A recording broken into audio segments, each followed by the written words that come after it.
it's Amy and welcome back to my Amy Answers Q&A series number 20.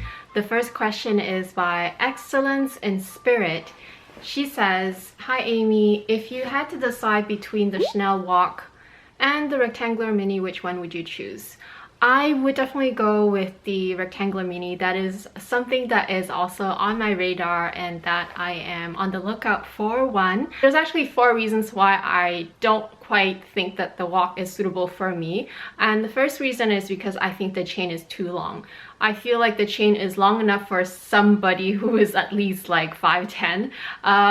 Of course it depends on your body type, but that's the first reason. Second reason is I find the snap closure to be kind of cheap for the price that it is. I know it's still a Chanel piece, but they can probably do a little bit better, maybe like a magnetic closure or whatnot.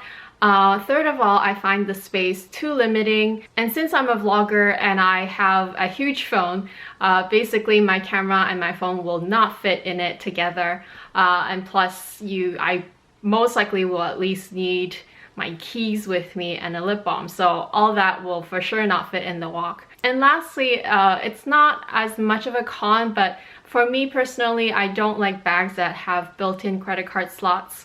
If anything, I much prefer to be able to use my card holder. I just feel like it's easier to transfer from one bag to another, so that's just my personal preference. So going with the same logic, I like that the mini flap is an actual flap bag, so it's an actual classic flap bag, which will feature the turn lock, which is really nice. There is a lot more space on the Rectangle Mini, and I know for sure I will be able to fit my camera and my phone. I mean, it will be tight, but at least it will fit. And I think that the chain on the Rectangle Mini is actually quite suitable for most body type. Really depends on, you know, your own personal preference, your body type, how tall or petite you are, and just what your needs are really. Like if you really don't carry that many things with you, unlike me, then the Walk will be perfect for you.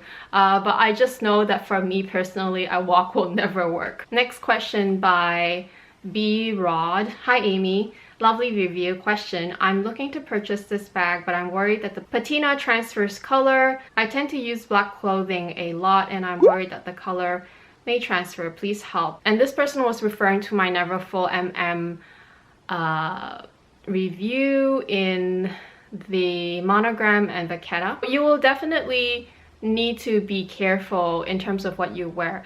VACHETTA is still a very strong leather and it's still a very good and not as easily damaged or easily sort of how should I say, it's not such a hard leather to take care of if you know how to take care of it.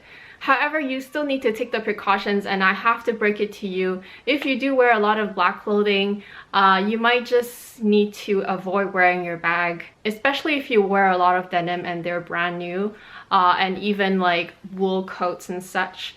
That's just the reality of it. There is really no safe and foolproof way of preventing color transfer onto VACHETTA. I mean it just makes sense. I think something as light colored as VACHETTA is, especially when it's brand new, there's just really no way, unless you don't mind, you know, like, and especially if your bag is older. But I'm assuming that you're thinking about buying one and that it's not gonna be old. Now there is a trick. I actually don't really remember where I read it, but it's something that I retain in my memory, is that if you wash your clothes, especially when they're brand new, the black clothes and the denims, with a little bit of white vinegar in your wash, then it will actually lock in the color, or at least help prevent the bleeding onto your other accessories and whatnot when you're wearing them. So that is one way of sort of helping with the situation.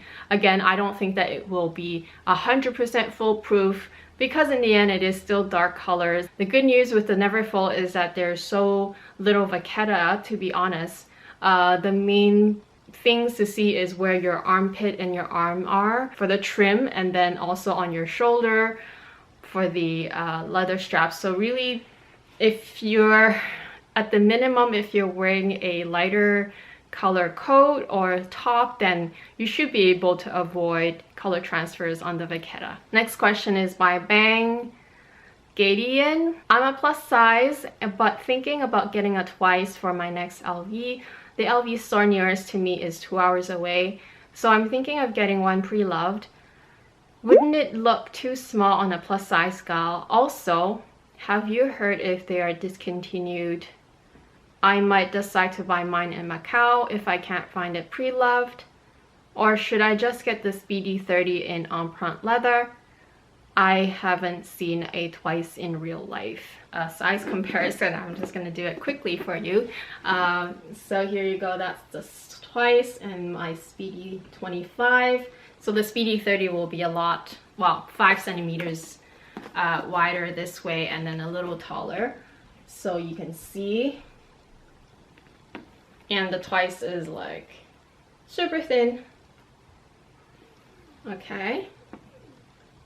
So your question about being discontinued, I do know that the version that is in canvas, so the monogram canvas, so the same top flat leather here but monogram canvas is discontinued. I don't see it on the Canadian website anymore, and I've heard many people talk about it being discontinued. The only canvas one that I've seen that is still on the website is the Damier Ben one, but the flap is rounded and the interior is red, I believe.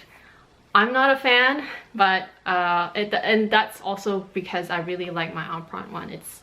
It's like one of the best sort of bang for your buck for this bag, especially because the price difference is so little between the faux leather one and the canvas one. Whether this bag is too small for a plus size gal, I personally don't think so. I mean, I know it's different, but let me just give some analogy, I suppose, or I guess my thoughts on it is like, I'm a petite gal and I know I can pull off really large bags in terms of like proportions on me, and I don't only because they're too heavy on me, but I totally love the look of the Neverfull GM on me.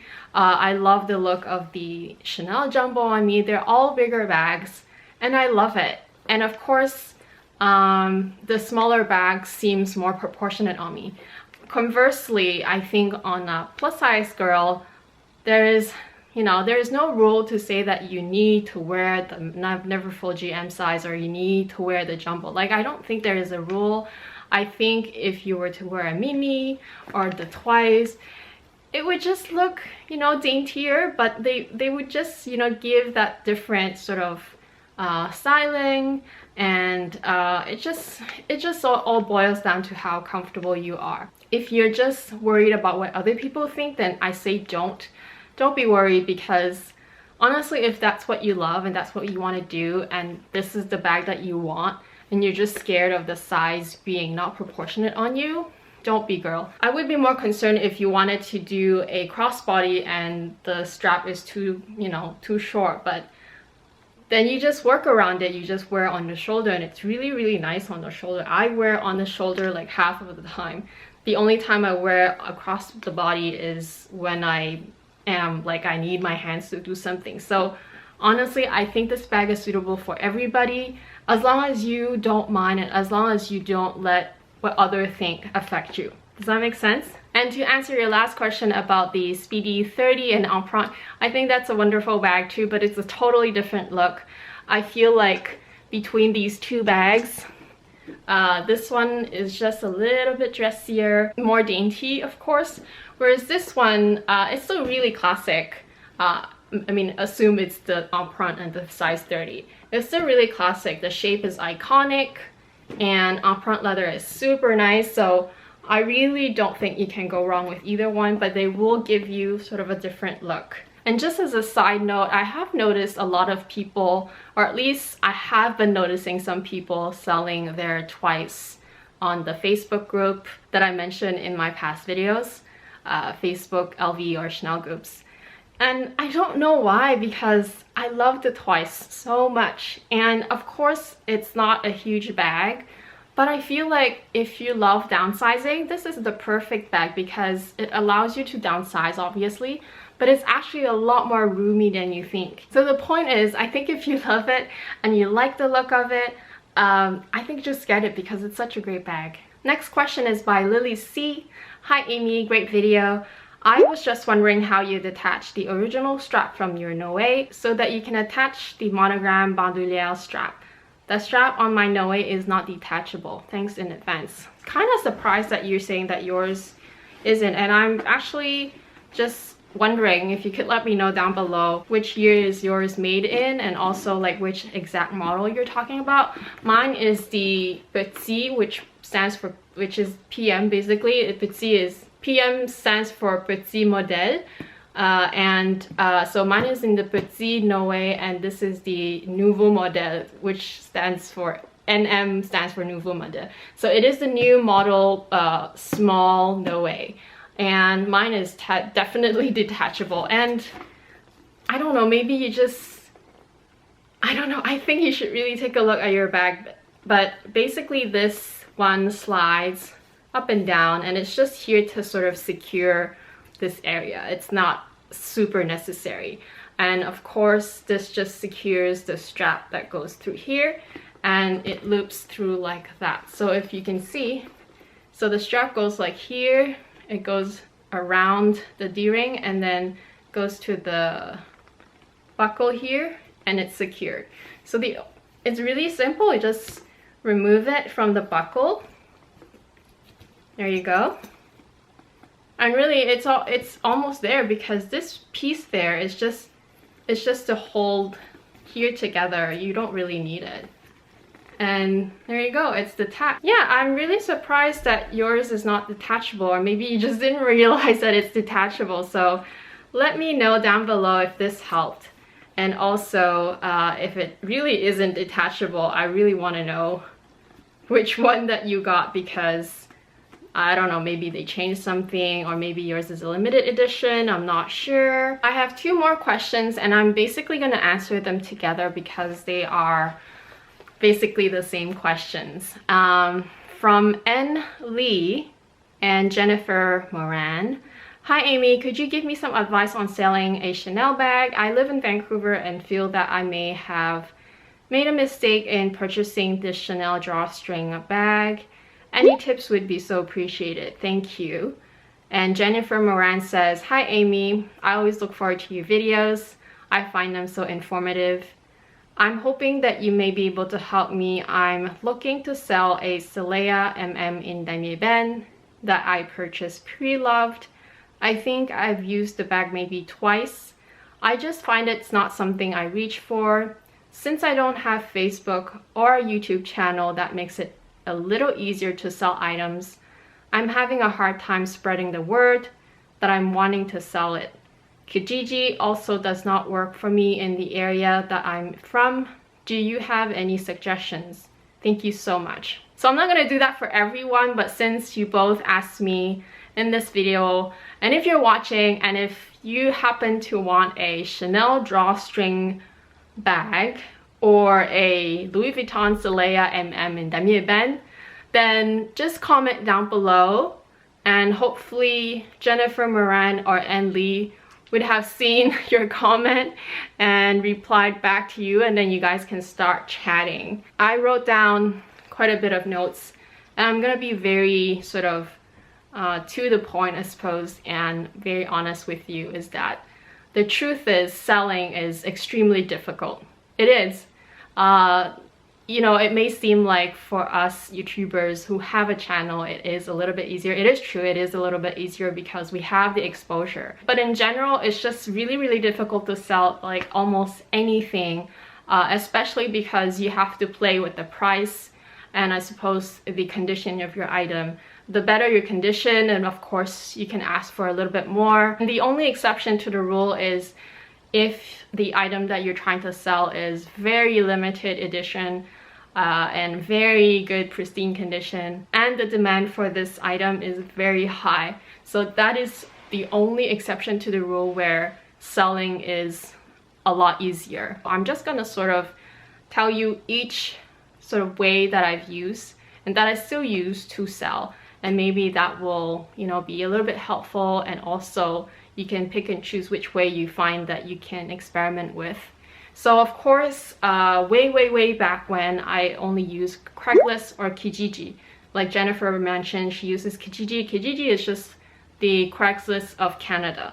I do find that Kijiji, depending on the area that you are in, especially for us too, I think in Vancouver, is not very, it's alright. Like most people that reach out to me when I do post something on the local listings, it's mostly from Craigslist. So I would say if you already are doing through Kijiji, just copy and paste it on Craigslist. It really isn't that much more work since you already, you know, wrote down all the details and stuff. And take really good photos. Photos really help. Always ask for exact change or exact, you know, bills. And also if you're selling something quite expensive, ask them to make sure that they're larger bills so that you don't have to count forever. The cons include the fact that people on Craigslist or Kijiji will likely negotiate with you. In fact, there's so many lowballers. They just, you know, try to like suggest 50% off of your asking price, which is, you know, ridiculous. So there are people like that. Also, there's a lot of people that, you know, will get you all excited, ask you a lot of questions about it, but in the end you don't hear back from them. Or worse, you actually set up a meeting and then you go and you wait and you wait and you wait and they don't show up. And also the biggest disadvantage is that you don't get a lot of exposure because you're only limited to the people that's in your city, and not everybody might have looked on Craigslist to look for the item that they're buying. I typically don't sell a lot of the more expensive items on eBay. I think the most expensive thing I've sold on eBay is a Louis Vuitton agenda, I think. Actually, that's not true. I did sell my first Chanel flat bag on eBay. Yeah, that's crazy. But anyway, that was the only time. Other than that, I've only been selling smaller things, so things that don't cost more than $500. You're definitely getting a lot more exposure on eBay because it's international, as long as you set your listing to be viewable, like as long as you set your listing to be, you know, and that you ship internationally. You get seller's protection, which I'm not going to go into because it's going to take forever for this video.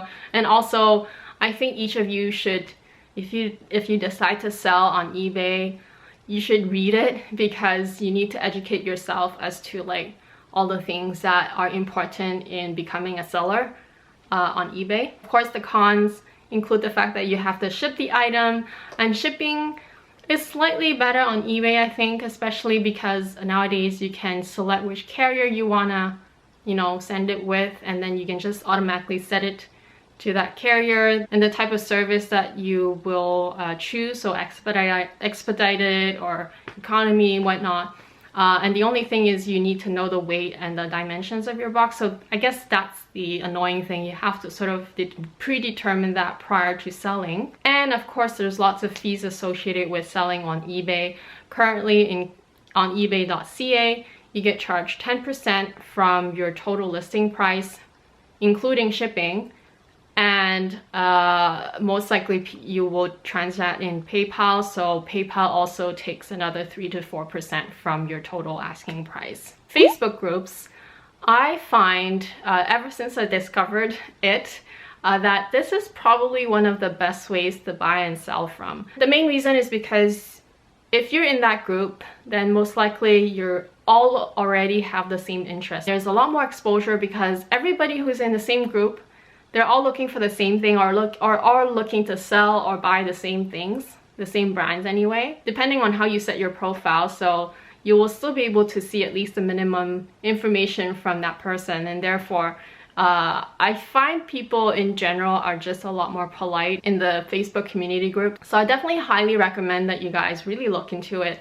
And I know that some of you said, or that some of you may not even have a Facebook page. It's really not that hard to create one, and I think even if you don't want to start adding everybody in your profile, or if you don't care about, you know, social media, you can still create one just to be able to be in that sort of same environment and community that you'd be able to, you know, continue to enjoy your addiction along with all the other people. It really is one of the best way I find. Facebook community groups are not like perfect, they do have cons, but I find that they're a little bit more minimal. The fact that there are still scammers out there, I mean, there are people who may still sell fake bags or whatever, but check out their profile. You can also just ask the group in general, like, oh hey, have you guys heard of this person? I'm trying to buy something from her. Or you can even like ask questions as to like, you know, show the pictures of the thing that you want to sell, that you want to buy, and ask people if it looks authentic. People are so helpful, you have no idea. And of course you still have to deal with PayPal and shipping, especially if the person you're dealing with is not local. So you do still have to, like, you know, find a box, measure the thing, figure out how much the shipping will be, and you have to factor in the PayPal fees, which range from 3 to 4%. And of course, if you're selling to someone who is not in the same country as you, then you also have to factor in the currency exchange, you know, little things like that. So it's still there, but at least your exposure is a lot bigger, and everybody knows exactly what you're talking about, and everybody is just a little bit more polite. At least they won't like just lowball you and stuff like that. And finally, there's always the consignment stores. The biggest known ones here in America is Fashionably and Yogi's Closet, and then also any local ones that are in your city. So in Vancouver, I know of MODASELLE. If you decide to sell it to the consignment store, everything is more or less transparent and very seamless. You get a quote, you give them the bag, they give you the money. Or maybe they, you know, depending on the condition and all that, maybe they will only allow you to sell it and then they give you the money. Any steps in between, like the shipping and who it goes to, whatever, you don't need to know.